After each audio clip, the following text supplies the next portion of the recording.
Hello, everybody, and welcome back to Fantasy Friday. Now, we left off last time reading The Tiger and the Wolf, and in those two chapters, we saw that Mani was betrayed by Asmander. He decided to turn her over back to her father, and now her father is wanting to sacrifice her to the wolf, which is absolutely awful. She is kind of on the chopping block in that regard. So, let's see how things can turn out, if they do turn out, in the next couple of chapters. So here we are with chapter number 39. So what makes him High Chief then? He has to kill the others? Before now, Venator had shown no interest whatsoever in the crown of the world.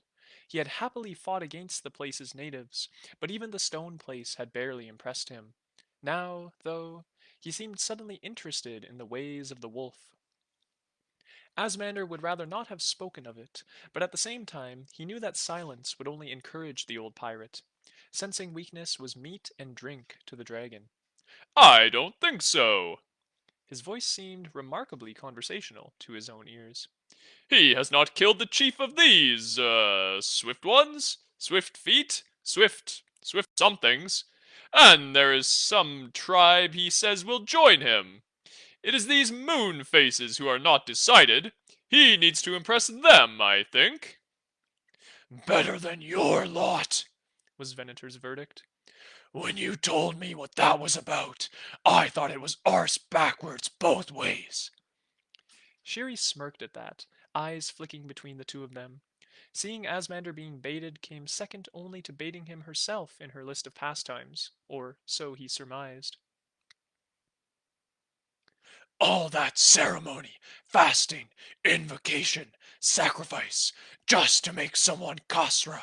But you've already decided who gets to do it. Always the eldest brat of the last one. Venator was watching him keenly for any crack in the facade. You'd rather have everyone fought until only one of them stood? Asmander asked him with a superior look. That is how life is amongst the dragon? No ceremony, no certainty, Venator grinned. When we get back, maybe that's what I'll do. Cut a few throats and make myself chief. About time I settle down with a few wives. Asmander glanced at him sharply, fighting down a flare of real anger, and found himself meeting the pirate's amused stare. More bait, always more bait, until he found himself lunging at it. I would think those women would rather cut their own throats than settle down with you, he managed, knowing it for a weak rejoinder. You don't understand what women want, Venator replied, still coolly jabbing away with a patience that said he could do this all day. Who would not want to lie with the son of Venet? Shyri added slyly. The muscles of his arms are like hard melons. His teeth are so yellow that you'd think them nuggets of gold. And then, just as Venator was about to expand on her words with more of his attributes, she added, Alas for his name, though! It has entered its second childhood. Have I got that right? The old pirate found himself abruptly on the other end of the joke, snarling at her, which only bred more laughter. Asmander did not join in. Well, what now, Longmouth? She pressed him. You trust this stone river to give you your due, now he's got his cub back? We move like his shadow. When he travels to visit these moon faces, no, moon eaters, I will follow his tracks. I will remind him of his promise. And if he just sends his hunters out to kill you? Then I will kill his hunters until he remembers his promise, Asmander said dully. And if he sends his iron wolves, his great warriors that even the Sun River Nation has heard of? She pressed. Then I will see whether they were worth me traveling so far, and perhaps I will die. Killing one was hard enough. Is that really it? Shyri asked. He could not tell what she meant. Dying? Why, your chief sent you here. Your tecumen? My tecumen, yes. But it was my father who sent me. And enough said about that. Asmander must be a dutiful son and do what he was told, even when he was told to cross the whole world in search of a mad myth. Who would have thought the Iron Wolves were actually real? Not for the first time, he wondered what had happened back home since he set off upriver. Perhaps Tecumen had defeated his sister. Perhaps he was dead. No word would have come to him here in these cold lands. Well, Said Venator, eyeing him.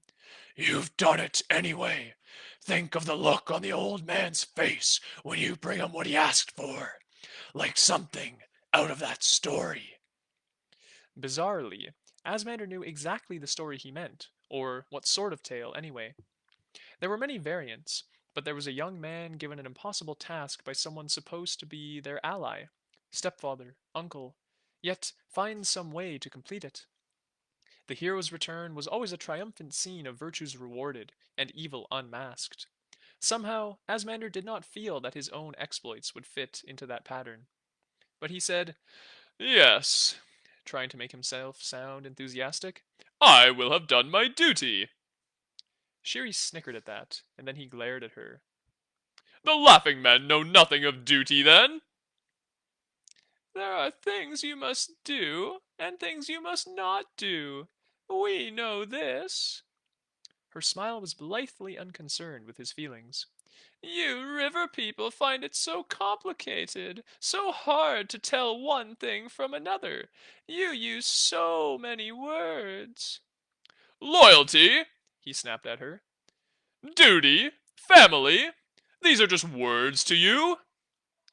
She exchanged a sidelong glance with Venator, as though the two of them were conspirators in Asmander's torment. All words are just words. They are not the things they are used for. Asmander opened his mouth to argue, then found her point too unexpectedly philosophical to make headway with. This was the sort of talk the serpent priests debated in the temple. Venator had at last grown bored. Home soon, anyway. He suggested. Asmander nodded.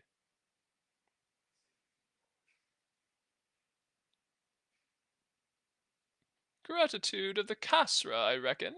Or half a Kasra, anyway. Good way to make your mark, that. All those snapping fools at your tecumen's feet, each one giving all their strength to fight the next man for the least scrap from his table.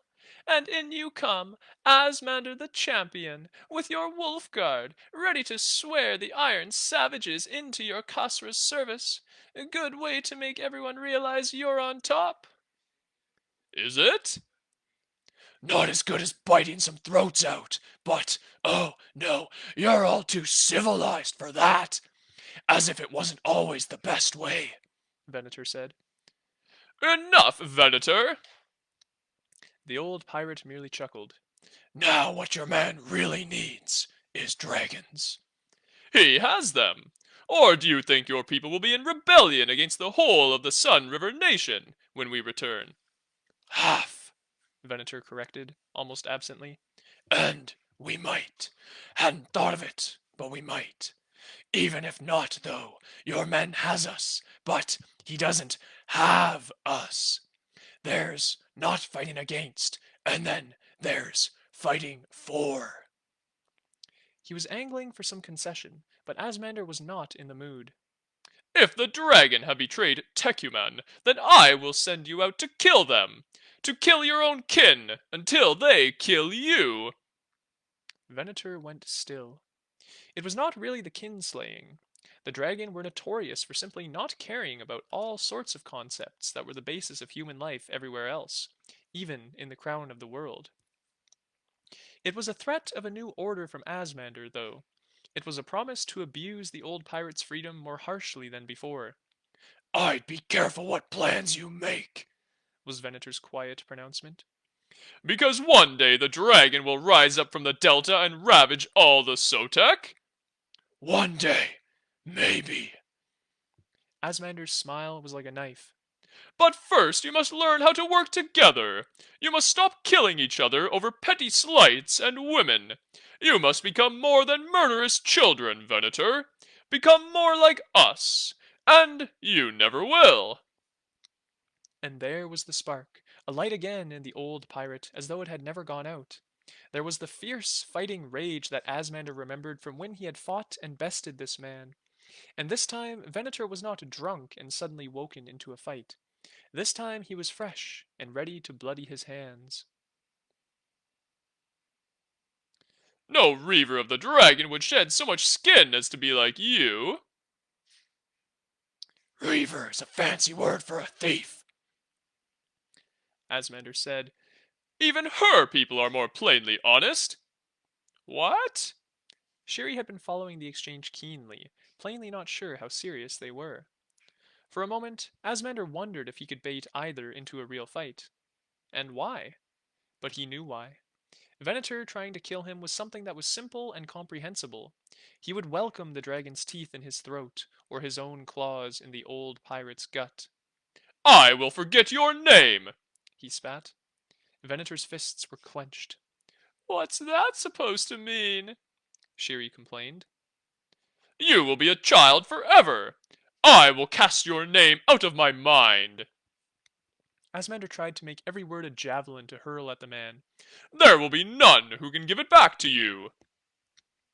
But I know what his name is, the woman put in, baffled, ruining Asmander's moment of triumph. I even know what it was before you did whatever thing.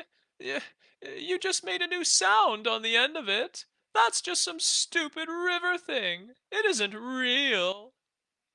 They were both staring at her now. She glanced wide-eyed from one face to the other, and for the first time seemed genuinely off balance. It is? That's a thing you can do? And, as they continued to stare at her, you people are crazy! But she sounded impressed, too, as if she had finally found a secret of the river worth knowing. So, what happens if he's stuck with his baby name forever? Venator went for her, but she was absolutely ready for that, and stepped away from him, reviling him with her high cackle.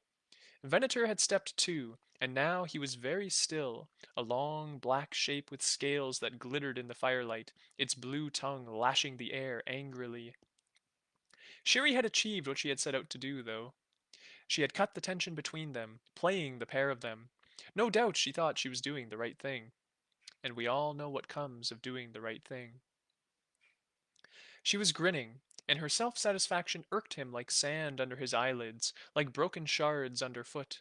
Even as she opened her mouth for some witticism, he pushed himself up from the fireside and sloped off to the dim periphery of its light, sitting there alone.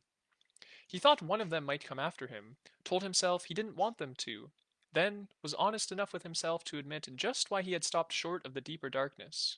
Conduct unbecoming of a champion. Another sore point. He took his macan from his belt, letting his fingers touch lightly alongside the sharp stone teeth, finding any loose flakes, investigating the gaps left by those that were missing.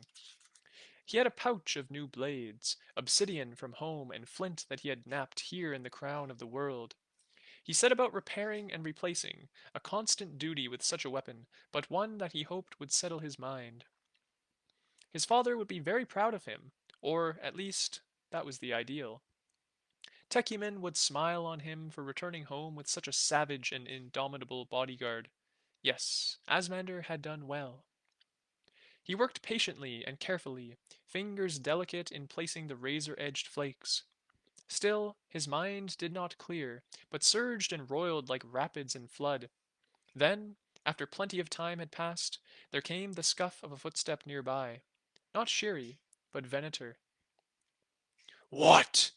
The pirate demanded bluntly. Is it not you who have come to me? Asmander asked him, his hands still busy at work. Let it go. Venator advised. I would. Would you? No sense in denying what was eating at him. Don't you think you did it right? At last, Asmander's fingers stilled, and he looked up, saying nothing. You know what I think? Venator went on, squatting down on his haunches. No doubt you will gift me with it. The pirate smirked. You did it right. You surprised me. I didn't think you had that in you, but you led her right to her daddy. You got what you were after, no matter how. That's good. That's the way things are done in proper places. My people know that. The wolves know it too, I reckon. It all worked out perfectly. And that's what you think? Why wouldn't I? Why wouldn't anyone? Life is a killer. The only way you win is to be a killer back. Twice as hard. Biggest bastard at the end of the day wins the morning. Asmander looked into his face, lantern-jawed, traced with lines and scars, the eyes like flints, long graying hair bound back. There was more going on behind that face than the barbarian whose words he aped. Who else would believe that, from somewhere in there, a keen intelligence was peering slyly out? Not the learning of letters, nor the mysteries of the priests, but a man who knew people, if only because it was easier to kill them if you did. So we rejoice, The champion half asked. I do. Venator grinned. Does you good to be more like a real man, like me. Asmander stood up suddenly, the McCann clutched tightly in one hand, the other knotted into a fist. Venator just leered up at him, utterly unworried. Asmander took a deep breath. You've always known, haven't you? Since you got back from selling the girl, I know you, son of Asman. I've had to put up with you all the way from the Riverlands. When you're pleased with yourself, I know it, which is rare, 'cause you're a gloomy streak of piss. When you're eating yourself inside, I know that too. And you are doing so now. Just say it. I believe I am having second thoughts. Oh, how terribly civilized of you. The pirate mocked his tone perfectly. Did you even work out why yet? I take it you don't think it's really about the girl. Tell me you've not decided you love her or something. Asmander shot him a sharp look. She's not my type. It's not her. She's nothing to me. Actually speaking the words made him feel better than anything else that evening. I owe her nothing. It's the old snake then? Because he liked her, you have to as well. Again, Asmander shook his head. Maybe you don't know me so well after all. Venator just frowned at that, like a hunter who has lost the trail, because he was, in the end, just enough of what he seemed to be, a bloody-handed old man of the dragon who would not understand. And Asmander smiled at the pirate, because it was good that there were constants in the world, even if some of them were evil ones. It was not Hesprick. It was certainly not Manigee. Oh, he sympathized with her, but that was life. Duty and loyalty and family and society, all cages within cages. Believing in freedom was just a knife the girl had made and given to the world to cut her with. Except, in his mind was a man he had barely met, who had uttered only a handful of words. But those words! The wolf had no true champions, but there was a man who should have been one. When he had spoken, the soul within Asmander had resonated with what he had to say. He had no shackles on him to drag him down, to make him less than he should be, as he had lessened himself. In the end, it was because Asmander felt bitterly ashamed of disappointing Broken Axe, a man who should mean less to him than a stone underfoot. Venator sighed. Knew it was too good to be true, He muttered, and then, Oi, laughing girl! Shyri ventured over, looking from one to the other. You two lovers finished your spat, have you? We have, confirmed Asmander. He's got something to tell you. Venator leered. There was a tiny fraction of a moment when her expression was unguarded, but then the usual snide smile was back in place. Oh? He's going to get the girl back. Shyri laughed, head thrown back. Then, realizing nobody was joining in with her, she stopped. No, he's not. That would be a stupid thing to do. No argument about that, agreed Venator. Or here, Asmander sighed. But, even true, it is so. She tried another laugh, but the resulting sound was an uncertain one. There's more than a few of those wolves there, iron or not. Is the great champion going to fight them all? Who can say? Perhaps they will line up for me sideways on, like in the carvings. Venator snickered at that, but Shyri just frowned. Well then, when do we go? What is your plan? I have no plan. We do not go. I go. With my lack of a plan. And then, You'd go too, would you? Someone has to watch and laugh, she replied defensively. He stood. The time for it was now, he realized, or he might change his mind. Thank you. Don't thank me. She tried to back off, but he caught her wrist before she could do so, and held on for a moment before she tugged it free. You're stupid. You want to die so much. Let me open your throat. So kind an offer, but I owe that honor to Stone River's wolves. Then tell us where we can meet you. He almost laughed at that, but she was desperately serious about it, just as he had been. So now you think it's a good plan, and it will work? No, but tell us anyway. I have nowhere to suggest for you. Asmander spread his hands. This is not my land. What can I say? And a new voice broke in, a girl's voice. Let me say it for you, then. And all three whirled round to confront her, and for a moment Asmander thought it must be Mani herself, somehow free and come to accuse him. He found himself looking into a different face, though, a strange face, and yet one that he knew. And that concludes chapter 39. So, interesting. Very interesting. We have mostly, in that chapter, Asmander and Venator just fighting. As they do, they don't really get along. Asmander always having the upper hand because he has Venator's true name, Venet. And he refuses to give it back to him because as long as he has his true name, Venator has to be kind of his slave, or his forced companion, if we will. Now, at the very end there, as they decided to go back and get Mani, for whatever reason, Asmander's just having some conflicts inside himself, a new person with a girl's voice appeared.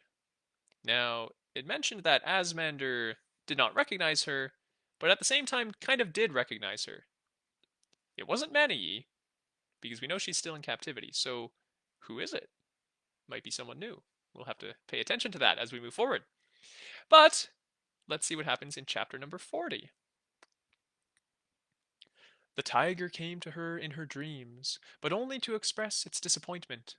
As she slept, her mind was wandering out in the dark, with only the fire glimmer of her mother's god to light her way.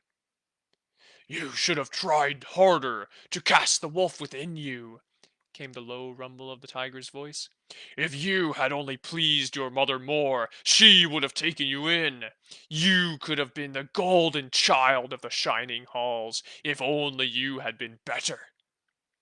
And when she fled from it, into the darkness, on human feet, for the leash restricted her even in her dreams, there was the wolf, a grayness shifting through the midnight forests of her imagination. You could have been High Chief's daughter, it growled. If you had truly wished, you could have been one of my children and run with my pack. Instead, I will feast on your soul. And still she fled, but the two of them were always with her, snarling at each other and at her. She knew it was a dream. That was the worst part. She fled and she fled, knowing it for one of those inescapable dreams that would pursue her to the very shores of waking. And, at the same time, the tiger and the wolf were truly within her, and still at war. She knew that some men and women had dreams that told them the future or let their souls speak to the gods. When Manii dreamt, she spoke only with her own fighting souls as they grew more and more savage within her. In the dream, her feet bled and her skin was lashed with briars, yet still they made her run. Then there was something ahead that was not just gloomy ghost forest or the shades of remembered hills. She saw open water and an island crowned with stones. The stone place, and yet not quite.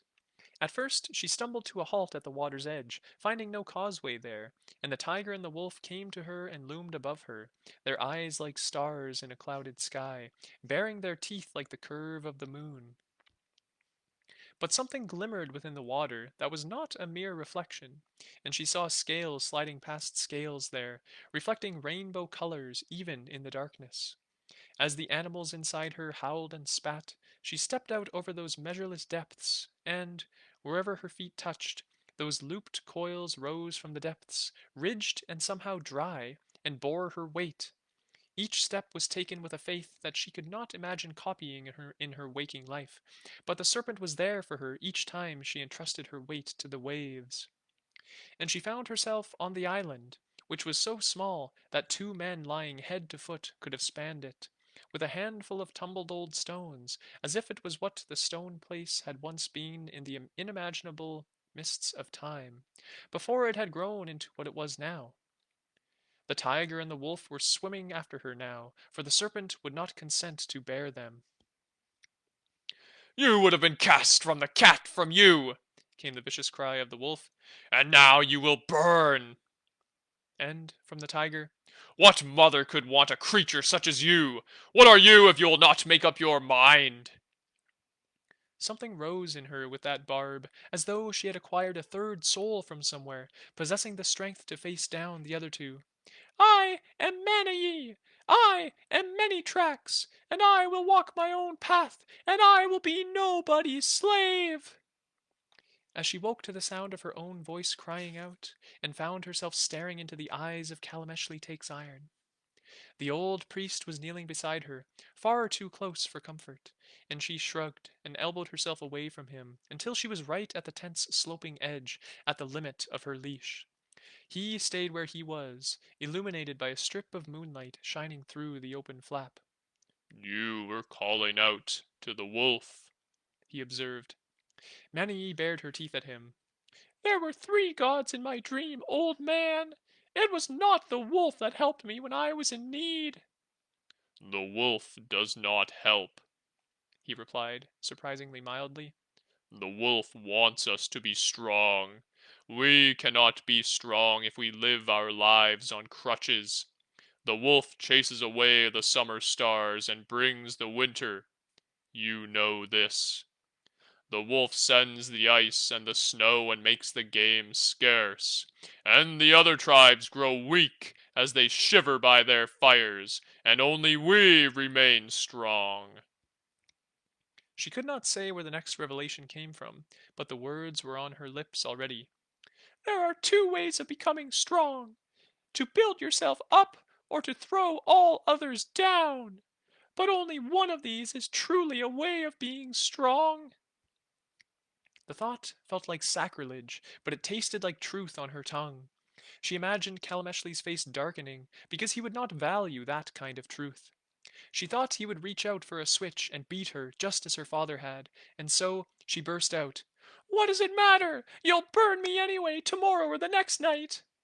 It may not be so, Kalameshli said quietly. But she knew him of old. If he held out any hope to her, it could only be so that she would grasp it by the sharp edge and cut herself. You will do as Stone River bids you, she said, and you will do it joyfully. You have always hated me for what I am. This chance now must be a thing made from your dreams. And he replied, How can you think that? She was silent a long while, feeling that she had not understood, that he had said one thing and her ears had misheard it entirely. And yet he was sitting there peacefully with no angry words, no blows. And this was the same man who had whipped her through her trials, pacing after her with dreadful patience, and waiting for her to fail. You have hunted me my whole life, she told him. I lived each day in fear of you. When I came to step, you knew I went as a tiger where no one else saw, and you hated it. Of course! He snapped, as though this was too obvious to need saying. And you hated me for it because I offended the wolf. She had wanted to say, your wolf, but it was her wolf too, no matter how she might fight it. So you punished me at every chance you got. Don't blame me for seeking a life outside the Winter Runners. Blame my father. Blame yourself. You idiot child! He began, with an edge of familiar anger that she welcomed. But then he continued, I drove you hard so that you became a strong child of the wolf. I tried to whip the tiger out of you because if you had slipped just once and been a tiger before the eyes of the Winter Runners, they would have torn you apart. and abruptly his voice was fierce with emotion, though he forced himself to keep it low. So you had to be forced to be a wolf above all other things, no matter what. I drove you to make you strong, you stupid girl. But not so strong as to break away from your hold, she challenged him. Not so strong that I couldn't still be a thrall in Stone River's mad plans that could never have worked. If the woman really had been dead, they might have worked. If she dies now, they still may. Manny felt a stab of pain and outrage. My mother, She thought. No matter how she had left the shining halls, no matter that the tiger were probably still hunting her with murder in mind, she had found her mother once. She felt a loyalty there, where Akrit stirred nothing in her. Perhaps it was just a loyalty to the ideal mother she might have dreamt of, rather than the all too real father that she knew.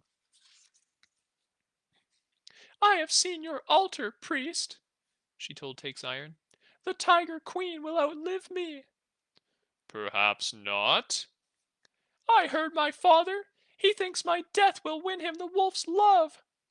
A death, but perhaps not yours. I have spoken to him. Another throat has bared itself to us now. I will make him spare you. What other throat?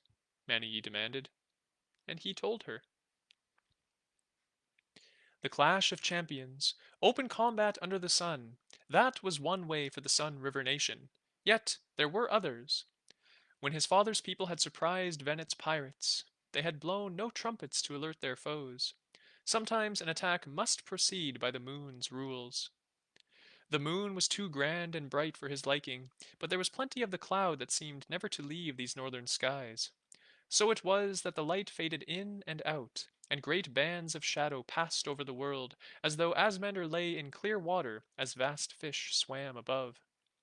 Well, he had only this night, so no sense complaining about his preferences. The world did not care. And it would be cold. Even with this so-called summer they were so proud of, even with the clouds to hug the day's heat in, he was under no illusions. He had clothed himself and donned his armor, and then clothed himself again, layer after layer, and still knew it would be cold. There was a fire within the champion. It hunted under sun or moon indifferently, burning up its strength for warmth, for speed and strength. But old Crocodile, he was a creature of the warm days of the south who loved nothing more than to lie in the sun on the banks of the Sotek. Show him the cold air of the crown of the world, and he grew slow in mind and body. And yet, Stone River had set guards all about his camp, scouts who were men and scouts who were wolves, and left one gate wide open, unbarred and unwatched. There was a slender whip of a river that curled into his camp at the forest's edge before passing under the trees, and that would be Asmander's road. The wolves' noses were keen, but the water would disperse the sense of both reptile and man. How good were wolf eyes in the dark? Asmander could not say, but old Crocodile saw well by moonlight, and possessed keener senses besides. Many had been lost beside the Sotek because of a shadow or a log with hidden teeth. Asmander had warmed himself as much as he could, and sealed in that warmth with hides and furs and cloth. When he stepped to that long, ridge-backed shape, the hoarded heat of his human body would be the only fire he had to warm himself with. Old Crocodile would provide no more for him. Enough! He told himself, knowing that now he was simply taking up time to avoid having to act. Go now! And so he did, sliding headlong into the river, stepping even as he went, so that he barely made a ripple. Gliding in the waters with only his eyes and nostrils above the surface, he felt the thickness of his clothes become a barrier within that crocodile body, keeping out the chill of the river. He let the current carry him, drawing silently near to where the wolves had their camp. The champion would have ambushed them, every one of them. How many of the wolves could he have fought, catching them unprepared and without their iron hides? All of them? Probably not, and yet the champion was nothing if not confident in his own abilities. He had stood in the dark, after leaving the others, on the brink of calling that shape to him, and decided it was not permitted. He had committed a shameful act, unworthy of what he was. It did not matter that he had fulfilled his duty to his family, or to Tecumen. The champion held him to a higher standard. Until he had lived through this night, he was locked in his body with only old Crocodile for comfort. Knowing this in his heart, he did not call for the shape of the champion, in case he was right and it would not come. He could scent the camp as he drifted closer, just a little sculling with his tail, aiding the flow of the water.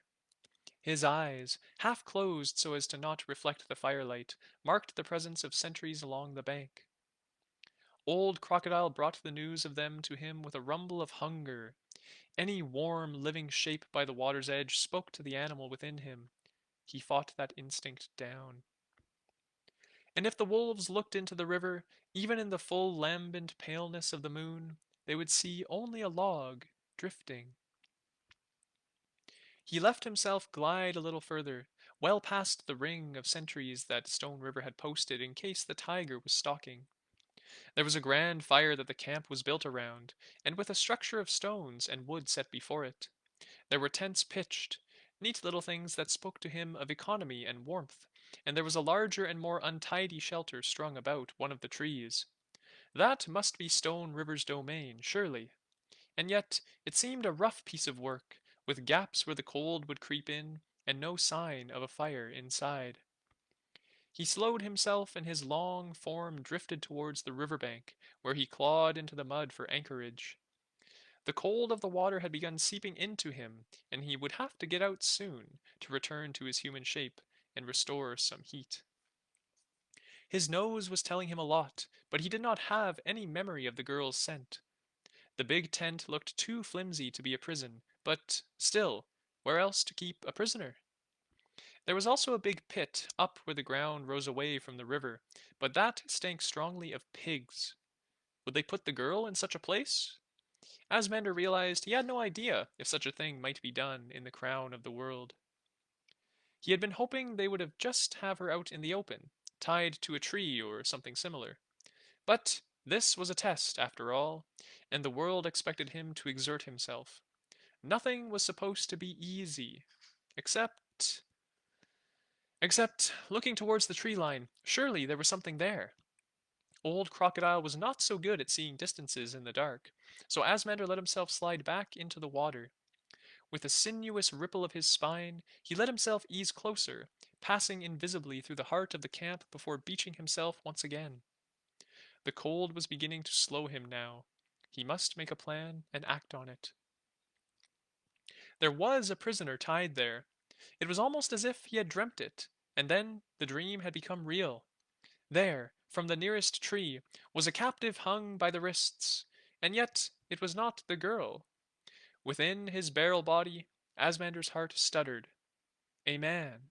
Broken axe. You have him? Manii demanded. He crept into our camp, but we were waiting for him, Kalameshli confirmed. He will say nothing, but I know he came for you. The moon caught the old man's raised eyebrow. Is it for your mother that he would save you?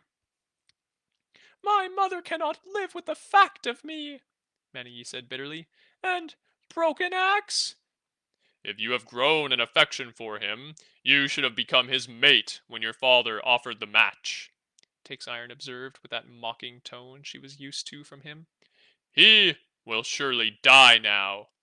Amiens demands to wield the blade. She claims a right of vengeance against him. Amiens and her son would have killed me once they found me, Many told him flatly. If not for Broken Axe, they would have done so. She is no loyal hunter of Stone River. The old priest nodded slowly. She could still not believe that he was just sitting here, speaking with her. Where had the savage tormentor of her childhood gone? Why did the man care? So Stone River believes that the wolf will welcome Broken Axe's soul as a gift? She inquired. Broken Axe will die, as all who turn against the wolf must die, Kalameshli replied equably. but because of that, Broken Axe is the wolf, Many hissed fiercely. He is the wolf that walks alone. He is a man unto himself, not a creature that needs the crutches of others like my father does. You think the wolf will be glad when Broken Axe's blood is shed? The wolf will curse Akrit Stone River 7 ways. Kalameshli sighed, exasperated. girl, My name is Many Tracks. Broken Axe gave it to me. He slapped her. In the dark, she barely saw his hand move before the hard boniness of it exploded against her cheek. In the startled silence that followed, Kalameshli spoke slowly and patiently. Broken Axe will die. If he is weak and a traitor, he will die for that reason. If he is strong and a rival to Stone River's power, then it is fit he will die for that. Let the wolf decide what taste his soul has. But with that sacrifice, it may be Stone River will be satisfied. But this time Mani felt that she had wisdom, and it was the priest who indulged in foolish fantasies. If he finds more than to barter, then he will trade it all, and get whatever value he can. He would cut 1,000 throats if he thought the wolf would place a great sign on him to make him known as High Chief. You know this, Takes Iron. And he did know it. She could see it from the defeated slump of his shoulders. Still, he tried to argue. He has listened to my counsel for many years. He has heeded me since before you were born. He will heed me now when I tell him you must be spared. Why? She asked simply, and then to clarify, why would you even try? You say you have tried to make me strong. Old man, you have tried to break me all my life. That is how it is with iron, as with men, Came his almost whisper. they must be taken to the point of breaking, beaten, hardened, tempered. Only then can they be strong enough to take an edge, and not to shatter. With iron and men both, that is how it is. I have always tried to make you strong, stronger than the rest. I have tried to make you such a thing as the wolf might be proud of. And the word why was on her lips again, but then there came to her some words of her mother's, when the woman had been least capable to stand the sight of her own daughter, because of the captivity and the treatment that had ushered Mani into the world. I cannot forget them, Stone River and that loathsome creature his priest. And here was the priest, cursed by her mother for exactly the same deeds as Akrit himself. And she understood. Staring on Kalameshli, she saw it all. The secret that her father, most of all, could not know. Broken Axe had been ill used. The moonlight touched the bruises the wolves had laid on him in capturing him, and there was a noose drawn tight about his neck. He was strung up by his thumbs to a branch, high enough that he was on his toes, trying to keep his own weight from tearing at his arms. He was guarded, but the woman standing before him had no eyes for Asmander. Instead, her venom was turned entirely on her captive. Words drifted on the air, hissed in an ugly mutter. She was telling Broken Axe how he would suffer. They would give his soul to the wolf and to the fire, yes, but she would bring him plenty of pain before then. Asmander was still creeping along, belly to the earth, just a long, low shape that took one slow step at a time as he neared. He would have to find his human feet soon enough. Even the ground was chilling his innards like ice. And then he was as close as he dared, and he stepped so that he was still lying low to the ground, arms splayed out, hands still in the mud, thick clothes all dry, as if he had never been in the river at all. He understood the woman. From her words, she had a right of vengeance for a dead son. It was a debt that would be understood over all the world. In the Sun River Nation, a parent's grief might be bought off, but here in the crown of the world, they were more true to themselves. To interfere with a right of vengeance was the wrong thing to do, but Asmander felt he had the curious luxury of already having placed himself beyond honor, and he could not leave Broken Axe. He shifted closer, crouching low on all fours. There were plenty of wolves in earshot, but none watching.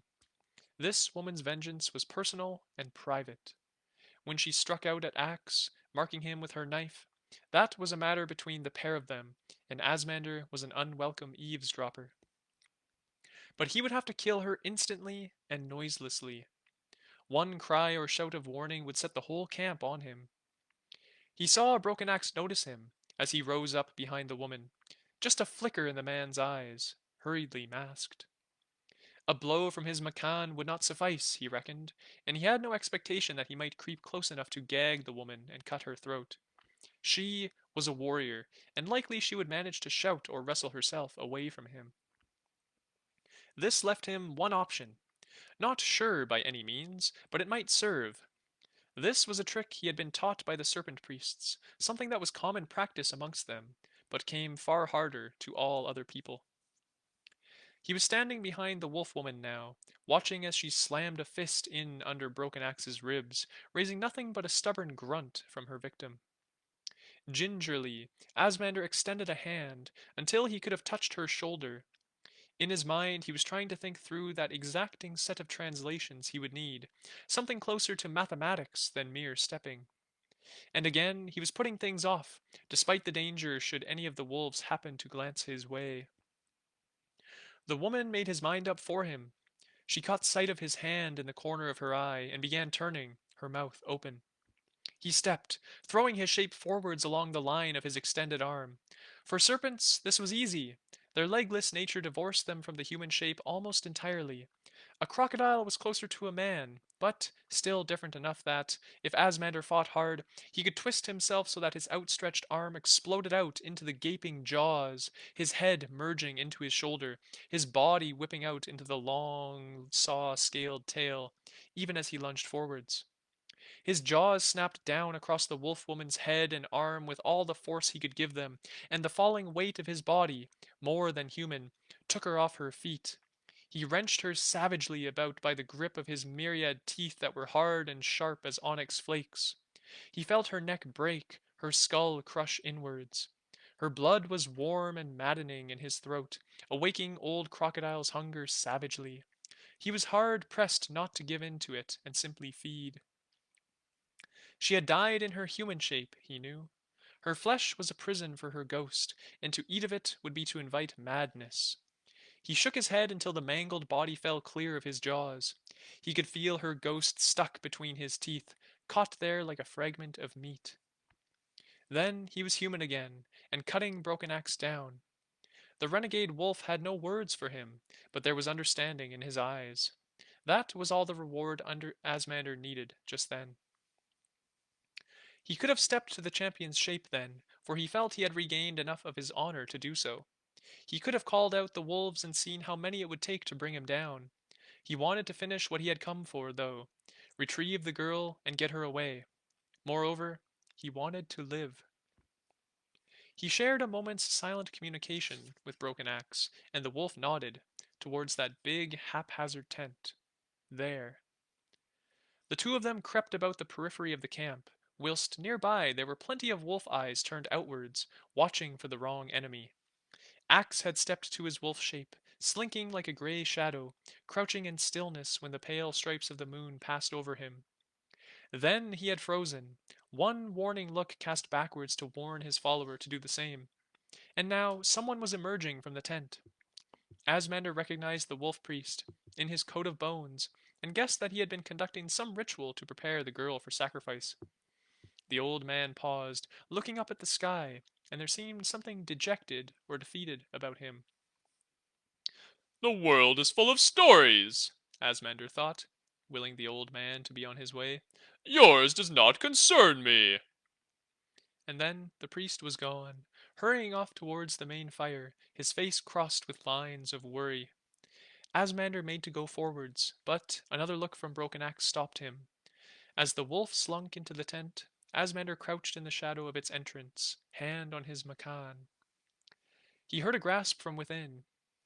He heard a gasp from within, and then murmured his words. He hoped that, in rescuing Broken Axe, he had gained an ambassador to Manii to speak for him. Then Axe was at the flap again, a hand stretched out, and Asmander passed over the flint edge of his knife, without needing to be asked. That was when the woman's body was found. That was when the wolves discovered the absence of Broken Axe. And that was when chapter number 40 ended, right then and there. So, wow, Asmander took a massive risk going into the wolf camp like that. He single-handedly took down Amian Shattersoak, the woman whose son was killed by Broken Axe and who wished Broken Axe dead. So he's rescued, and it appears they have just retrieved Manii once again. But the body was found, and everyone's freaking out, and now Asmander, Manii, and Broken Axe will have to pay the price. So let's see what's going to happen next week when we read the next two chapters of The Tiger and the Wolf. So, yeah, check out those questions in the comments section and make your predictions as to what's going to happen. And bear in mind that there was that extra female voice at the end of chapter 39 we have not met yet. So, yeah, think about it, and I look forward to seeing you all again next week on Friday at noon. And until then, enjoy your weekend.